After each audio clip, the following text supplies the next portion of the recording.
go! John Sanders here with Limitless Hoops. What's going on, everybody? Hey, happy, I believe it's Tuesday. All right. If you guys are working out, or the working out sort, I hope that you guys have been doing it. I will check that in a second to see who's been posting their homework. All right.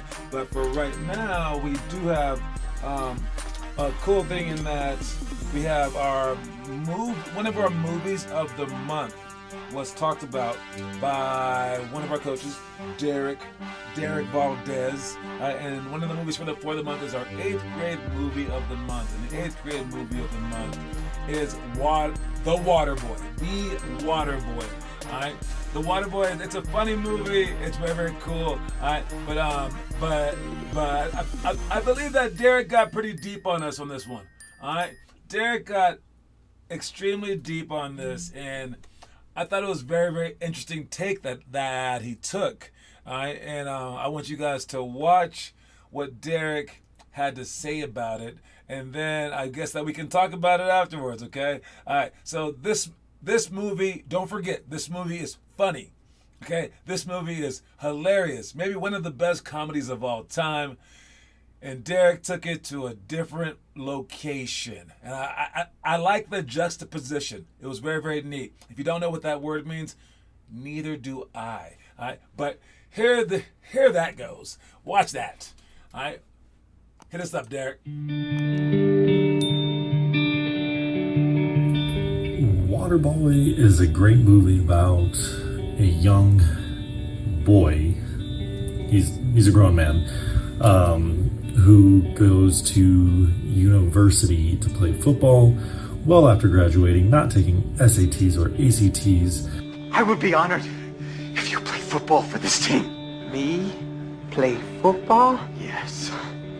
And all this kind of delivers a bad message about how we view athletes in this world, where they can get away with anything they want, including having basically a poor education and being allowed to go to school. Now we will kind of fuck all we go to. That we are a book all that bad. Sometimes the limiting factors in our life are those that love us. Drop kicked it. Looks like Boucher knocked him out cold. I love my mama very much. Now you know that. People are very protective over us and want us to do our best. However, sometimes they don't realize doing our best is kind of letting go and just watching us fail and see what happens. And you see this with Waterboy's mom, who doesn't want him to do anything because everything's the devil except her. And that's her own trauma. But I mean, it's kind of like an actual reality that a lot of kids deal with is,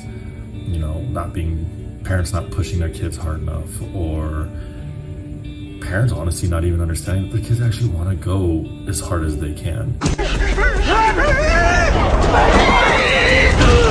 Kids are more resilient than adults by a lot, in my opinion. And so that's a huge one that I see throughout the movie and throughout regular life is just like this idea of like our loved ones aren't pushing us always as much as they should.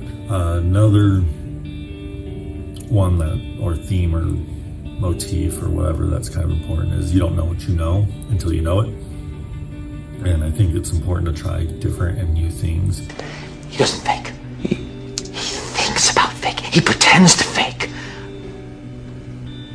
I don't know where I am. In this movie, Waterboy is in a swamp. He's not doing anything with his life. It's not until he finds, his purpose in life, his goal, his mission, what makes him happy, what makes him money, all of that he finally realizes, what he's meant to do. I want you to do to Casey what Captain Insano does to the bad guy. You gotta find what you're meant to do. If it's basketball, great. I hope it is. If it is, you're probably in the right place. Do try and find what that passion is and learn how to see the lessons you learn in basketball applied to the lessons of your passion. And then go 100%. Go 100%. That's one thing Waterboy does every single game. 100%. Blowing through linemen, blowing through everybody, running the wrong way. He's just out there giving it his all, and once you have that passion, that's what you should be doing anyways. All right, that was nice. I have honestly never thought about that movie in such a deep light before. What's up, Kieran and Declan Louth? If you're here, check it in the comment section, please. But yeah, there's a few things that that Coach Derek said, and one is about parents letting go. Okay, you have to understand that, like, as a kid, you are your parents' baby, no matter how old you are, right? And parents letting go, it's a tough thing, especially like when they have to let you go to fail. There's a huge story in my life that happened where my mom got so mad at my coach in college, she called him up and like yelled at him, and then basically kicked me off the team. That was why I transferred my first school, and I was really, really upset, of course. But yeah, it's like insane that like parents can hold their kids back by trying to protect them, right? And also, the parents are afraid to push their child because they don't want to push you beyond your capabilities. So they kind of just wait for you to push yourself. And sometimes that never happens. Sometimes it's a parent's job to push their particular kid. They have to know who you are, though, right? And I think a parent who thinks that their kid can't be pushed, and they haven't created that kid who can be pushed, and then they don't push them, that's kind of like failed their kid on 3 different levels. So they're just kind of hoping that you just magically become that person. Now they should steer you at least in the direction to one day be pushed. I think that's a fair concept. All right, and then as opposed for going 100%, like the water boy did, he would go 100%. All right, yes, you are very resilient. You are very capable of doing that because you guys are kids. Like adults really can't go 100% anymore, but kids can. And the water boy did, right? And once you find your passion, that's something that you want to go 100% for. All right. And I would say this is the biggest lesson that I've learned through all my years of playing and coaching. Know this. Absolutely, you should go 100% for your passion, but extra know this. Your passion not only can change, your passion probably will change. I'm very fortunate to have basketball my entire life, but your passion is bound to change. I wanted to be a police officer when I was young, then like a doctor for the majority of my childhood, and then I just switched to basketball. But I always had basketball throughout. So your passions are bound to change. However, you can work on your passions. That's the whole point of like this basketball thing that we're doing. You can work on your passions so that when your passions do change, you merely apply your hardworking nature to the new passion. So make sure that you're focusing on this passion as if it were your life's passion, because you probably don't know your life's passion yet. So you might as well practice right now. But I thought that the biggest thing that he brought up was dumb jocks in the NCAA. All right. Yes, it is true. Even for high school level, you will get benefits because you're a basketball player. Well, they'll say, oh, you don't have to do that well on this test. Oh, we have like a study hall where people will just tell you the answers and things like that. All right. It is a bad thing. It is a thing. It really is a thing. I remember when I don't want to get anyone in trouble, so I won't name any places, but I went to 2 different colleges. So, you can guess which one. I don't know. But when I went to the college, I needed some credits, and they were like, "Oh, just take this class. It's at this like small JUCO," and I was like, "Okay." And then I was like, "But I can do the class," and they're like, "Oh, yeah, of course." And then the teacher was like, "Oh, just write a few papers." He said like you have to write like 10 papers or something like that. And I was like, "Okay." So I wrote one paper. It's just like a rough draft. He read it and he goes, "Dude, you're smart." He wasn't expecting me to be smart or something. And then he goes, "You passed the class." And 2 days later, my mom asked me how the class was going. And I was like, "Oh, I finished that." She's like, "In 2 days?" I was like, "Yeah, I guess." And then later on, I found out it was just this guy just cheating. I didn't even know. It's like crazy. All right. Yes, that does happen. And you have to make sure that you don't, I used to tell players that, because there are some legitimate help things that college basketball players experience, like study halls, because I was a pre-med major for about 1.5 years, and it was really hard. I took only the hardest classes I could possibly take, and I was basically going to practice by myself at 5:30 in the morning to get up shots, and I would go straight throughout the entire day from class to basketball practice to whatever until 9 at night. All right, that was my schedule. That's 16 freaking hours straight. And I had no time to study around that. that wasn't studying time, and I had to keep up with kids who were terribly smart, so smart, and they had like so many hours to study because they only had 3 classes a day, or like 3 hours a day to like do stuff. And I was like, wow. And we athletes did need extra study hall, but what they did was a lot of players used that as like a crutch. And I called it a crutch because that's exactly what it is. It's, even though they're just helping you out and you deserve the help, it's a crutch. And you are kind of behind because you have so much basketball, you have to leave school, all this stuff, but it's a crutch. But what I say is this: you don't have to just say, well, I won't do study hall, I don't need the crutch. No. Take the crutch, but when you're racing someone in a race, pick up the crutch and hit them. I don't mean like necessarily hit them. I mean like use it for your benefit. So still study, but then also go to study hall. Still do all your work, but then also use all the things that are afforded to the athletes. So don't let all these like helpful things make you try less. So I don't know if that's ever going to make sense to you guys unless you get to play in college, or unless you're like afforded something that other people aren't. There's other stories like where I had a test and I called the teacher up, and I was like, oh, I forgot to tell you I'm going out of town for a basketball game. And the chemistry teacher was like, oh, don't worry about it. You can take it when you get back. And he goes, but when you come in the building, don't look at the answers. The answers are all on the wall. And I was like, what? And he goes, oh yeah, and don't ask anybody for the test because I'm going to return the test to the kids. And I was like, what? He's basically telling me how to cheat. It's insane. So yeah, watch out for all that stuff. Anyways, moving on. We got our basketball tournament this weekend. All right, our basketball tournament is this weekend. We will know the games by Wednesday or Thursday, I think. I don't even know. I don't even know what all teams that we have, but I would let you guys know as soon as I find out. But prepare for those games. I don't even know if it's on Saturday or Sunday. I don't know that much about it, but we will.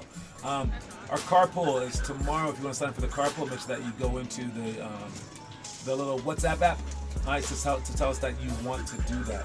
And then the last thing is it's tryouts day. It's tryouts day today, I believe. If not yesterday, I don't even know. All right, it's tryouts day for all the high schoolers. So good luck out there. I hope you guys are trying your hardest. And I think most tryouts are multiple days now because they know you might just be on fire one day, or they want to see like the average of you. They don't want to see like the worst or the best of you. They want to see the average of you. I'm pretty sure that they know during the first warm-ups who they want, but maybe they just do multiple day tryouts. I don't know. But good luck to everybody. And I know that it's tryouts because it's Adam Bollinger's birthday. That was a kid from my high school. Tryouts were always on his birthday. I don't know why. So yeah, November 14th. Happy birthday, Adam. All right. Moving on to our quote of the day. The quote of the day today is, always be yourself. There's this movie called The New Guy. All right. I do love movies, if you can't tell. All right. The New Guy is about this guy that like transfers schools because he was a nerd and embarrassed at his other school, but he wound up going to like jail for the night for like something silly. It wasn't like really anything, but the officers liked him so much that they dropped him off at his new school in like a little Hannibal Lecter mask, so he could look like he was like an inmate. And they helped him like forge this new identity, and he got to like be like someone else and like the cool kid. And he was like the coolest kid in the whole school because he was trained to be the cool kid by this other inmate. And in the end, of course, he learned like it's better to just be yourself. And like no matter what seems like the cool thing to do, or no matter what it seems like the things that you have to do in life where you're like, myself won't cut it. It pays to be yourself. And as a person who's extremely weird, like I am, I tried to fight it, but I still wanted to be someone who I wasn't. But I think within like a minute or two of class, it would always come back, and I would just be this weirdo guy, and I couldn't stop being myself. So I was very lucky to have a strong personality. But I've told people this in basketball sometimes because of the team dynamics, and this might happen in school too. Literally, it will hurt you to be yourself. If you happen to be like, let's say, someone annoying, or like someone who like doesn't talk at all, like a very shy kid maybe. And I would say this: you have a choice. All right, because if you are shy, you literally will have less of a chance. Or if you are that annoying kid, and you're on the cusp, and you're maybe the 15th man, they will cut you. They will. That is true. I'm not gonna lie to you. But you have a choice. Either you can be fake just to make the team, or you can be yourself and realize that team isn't really for you. I mean, I wouldn't really mind if you just said, I would rather be myself than make a basketball team. And I've told players that before when I saw that the thing that was holding them back was who they are, which is so sad. I wish that coaches could see past these certain things, but they don't. They are affected by it. I've been cussed out by 3 different players, and each time I told them, if I were a real coach, you would be in trouble right now. But I just smiled because I didn't take it personally. But most coaches would have been really, really mad. You can't cuss out your boss, your parents, your coach, your teacher, right? You would be in trouble, right?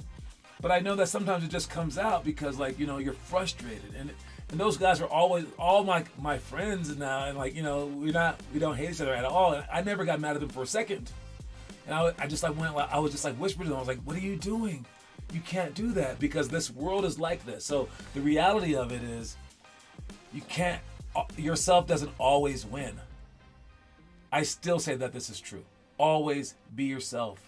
And if you want to be good at basketball, you shouldn't have your personality even be the deciding factor. You should be so good that they'll take your crazy butt on the team because you hit every single 3-point shot. So just work harder if you're a weirdo, okay? There goes my answer. Speaking of weirdos, what's up, Caleb? I'm just joking. You ain't a weirdo, dog. You ain't a weirdo. All right. Next thing we got is our itinerary of things that we would have done today if we had practice. We start this in March. That is the big day when we start our Monday through Friday, everyday thing again, and we'll see if it works this time. Hopefully it does. But in the past, we would have drives and rotations. That's in the future. In the future, we have drives and rotations, 180 tangent for shots, down screen, screen away, 3 for a layup and shot, 10 seconds tie game, 10 plus seconds down by 3 with free throws. And then in the past, we had one-on-one, cutthroat, end of the play scenario, double the post on the dribble. I'm not weird. Of course you're not. Outlet pass, back to the sideline, miss free throws on purpose, 10 plus seconds down by 3 with free throws. And then today we're going to talk about spin move series. Spin move series, again, you can spin for a layup, jump off 1 foot, lead with one hand. You can fake spin, make sure that you turn your shoulder, turn your eyes, and then come back and shoot. Don't overturn so that the defense has a chance to steal it. Or you can full spin, pump fake, rip through, right? Make sure that you keep them bows up high. All right? Or you can fake spin, pump fake, rip through. Or you can fake spin, show, and then go. We call that one the rocker step. So there's 5 different spin move series. We use these for one of our warm-ups. Then we got 2-on-2-on-2 triangle. That's just coming down the court, picking a side, trying to cut in front of them. And the defense is trying to not let them cut in front of you, so jump to the ball, go out the weak side, just dribble up the court, and then the weak side wing will screen down for you. And you come off that screen and play one-on-one. It's a very simple drill, but it shows you our offense, but also shows you that's just transitioning into a play. All right, because there's something called a secondary offensive break, and it's like if you don't have a fast break for a layup, you go right into your play, but you do it fast. And it's just transition. You kick the ball ahead and you're always sprinting because you want to keep it fast paced, because if you walk the ball up with a shot clock, let's say, you're going to have so many less seconds to do something. So we want our offense to be very, very fast. We're just not very good at it. But this 2-on-2-on-2 triangle will help us out. Force post middle. Make sure that when they're on the wing, you want to force them to the baseline, but when they're inside, you want to force them toward the middle. All right, it's fairly straightforward. So when you have someone here and you're guarding him, you have to make sure that he goes to the baseline, because if he goes to the middle, all right, and he gets down here to the middle, the only person that can help you out is this guy. And as soon as he drops off, who else is there? There's no one else. You could have this guy over here who might cover down, but he could leave his man to cover down. But now this pass, who's on defense, who's on offense? This pass is still wide open, right? So they can't really help you either way. You can have a pass no matter what. So when they're on the outside, you want to force them to the baseline. So when they drive here, now they're there, you force them baseline. Now, when he comes over to help, this guy can drop down, and this pass is impossible, or very, very, very hard, because this guy is in the way, which is why on offense, we would want to move up, and we would want this guy to move down. That's kind of the solve for that. But even then, these guys' hands are still there. That's a hard pass. This is a hard pass. He has to jump out of bounds to make that pass work, okay? All right. But when they're on the inside, right here, okay? Let's say that he's there and he catches the ball right there. We don't want to force him baseline, because now if he goes baseline, that's too close to, it's too hard for him to help out very fast unless he left early. Also, if he does help, this pass isn't that hard to make. All right. So when the guy is in the post, we want to force him to the middle. So now when he goes to the middle, now we're manning up like this. And now because he's right here, that pass to out here is harder. All right, especially if your hands are up and your chest is on his chest. So those are the two rules basically. If they're on the outside, force them to the baseline. If they're on the inside, force them to the middle. And you don't want to come double until they actually dribble the ball. So those are all the rules, all the things that we do. Try to understand that at least a little bit. All right. The other ones we got are poly middle. Poly is the Iverson cut. Pyramid is screen across down screen. I'm gonna talk about that in a second. But then we have 0 to 3 seconds up by 3. If there's 2 seconds left and we're up by 3, there is a school of thought where we would foul on purpose. And I got some rules for that. You guys have already heard this, but if we are not good, which most of our teams are not good, I would say if you're below high school, the rule is, well, one, you're not very good, and two, the other team probably isn't very good. What I mean by very good, they probably can't hit a three-pointer over your hand, and the chances of them doing that are very low. So I would let them shoot. I would let them shoot the three, but not let them. I would make sure that we D'd up and make them make a tough shot. Now, if they're a good high school team or maybe college level where they're good enough to make that shot, or we are smart enough to where all 5 players can understand how to do this correctly, now we can foul them on purpose. All right? And so the way that you do it is, as soon as they pass the ball in, you foul them.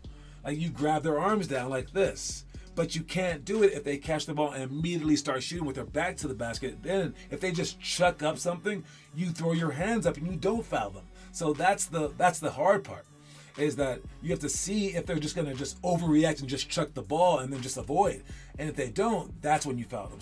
So because of that, we only want to do this with older players, and the younger ones aren't gonna make that shot anyways. As for poly and pyramid, understand that the Iverson cut is you're cutting over the free throw line. All right, if we have a screener, let's say the 2-man right here is our Iverson guy, okay? And then we have this guy screening right here, all right? And this guy is the point guard, all right? We want him to dribble out to the free throw line, to the lane line extended. Make sure that you are away from the 3-point line to give this guy enough room. You should walk him down, and he'll sprint over. Depending on what this guy does is what he'll do. Either he can go over to catch for a shot, for a layup, spin move, fake spin. We have 7 different things on this. Or he can land here. If this guy finishes like is there, he can cut back door. All right. Or he can dribble in for a jump shot. Or lastly, if this guy goes too far, he can go here and then boom, backstep for that pass. Those are all of our Iverson cut moves, and we have to understand that to a certain degree. All right, let's check the homework. What's been up for the homework? Who's been posted? We got Joey with the scissor dribbles, Joey with the triple cross repeat, Joey with the double bounce between the leg series. Dang, Joey pretending that he's Declan doing wall passes. Joey with the tap drill as Kieran that time. He's wearing outfits. Joey as Teo as well. Were all those Joey? Caleb posting as well. That was really Caleb right there. Caleb Jessup, by the way. Not Caleb with a C. Caleb with a K posted. Let's see what Caleb actually posted. By the way, great job. Everyone actually posted. Those were not Joey. That was not Joey dressed up as these people, okay? Tap Tap says something in the future. Great job. And then that was Caleb doing the basketball homework, the bench shots. Nice job, Caleb. Let's check the story of the day, though. Don't allow people to treat you like you're incapable. For instance, people treating girls as if they were fragile leads to a higher probability that they will be fragile. Since their behavior is out of your control, you must simply not accept their label if it's not something you aspire to be. Your limitations are decided by you and you alone.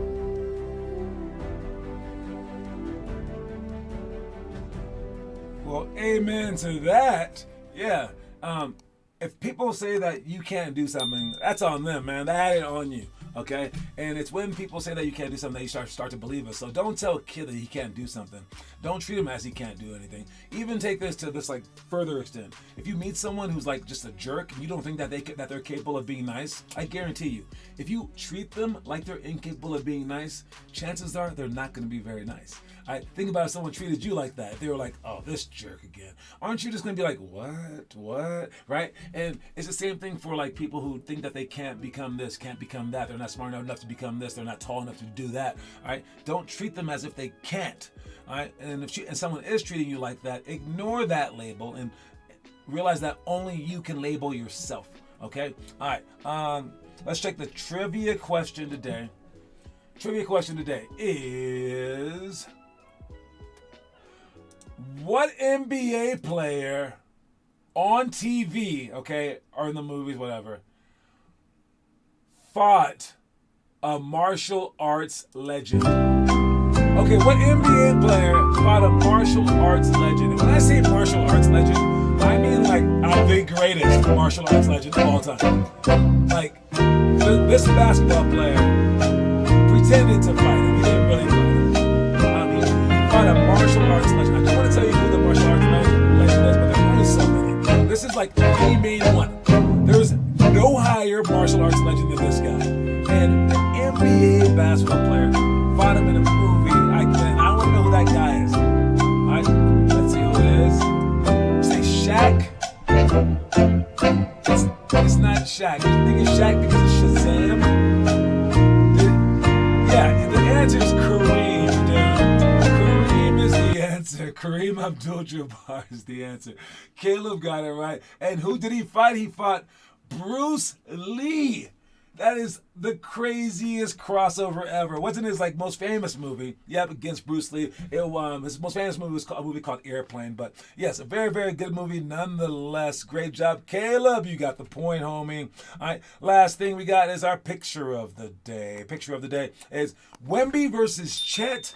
I mean, I got some footage of that game, and it looks like this, and I just drew it because all it is just two stick figures. All right, yes. This will be a stick figure battle, all right, with two 8 feet tall monoliths of human beings, and it's going to be weird. And will these guys be facing each other for the next, 10 freaking years? I don't know. I mean, will one get hurt? Will one just disappear into obscurity? All right, this is a new wave. This is upon us. I can't think back to a time like this in the NBA besides Magic Johnson and Larry Bird, who were just more skilled than everyone, right? And when have two people come in and they're just like, this is new. I mean, like Shaq came and he was very new, but there was no other Shaq. I'm not going to say that Chet is on Wemby's level, but I mean, maybe Wemby's not on Chet's level yet because Wemby had Chet had a full year. I think it's going to be very, very strange game, and I don't know. We do have I have my semifinals and championship game tonight for my adult league. I know that the Nuggets play tonight because we have Kieran and Declan Louth going to that game because their dad's not going to come play with us. Okay, it's okay though. It's okay. But make sure that maybe you watch at least the highlights of this game because I think it's going to be extremely unique. We'll see. They did face each other in the preseason, so we kind of got a taste of it there. But yeah, anyways, don't forget that the quote of the day is always be yourself. Even if you're weird, Caleb. Okay? Even if you're weird, Caleb. All right. Talk to y'all later. Peace.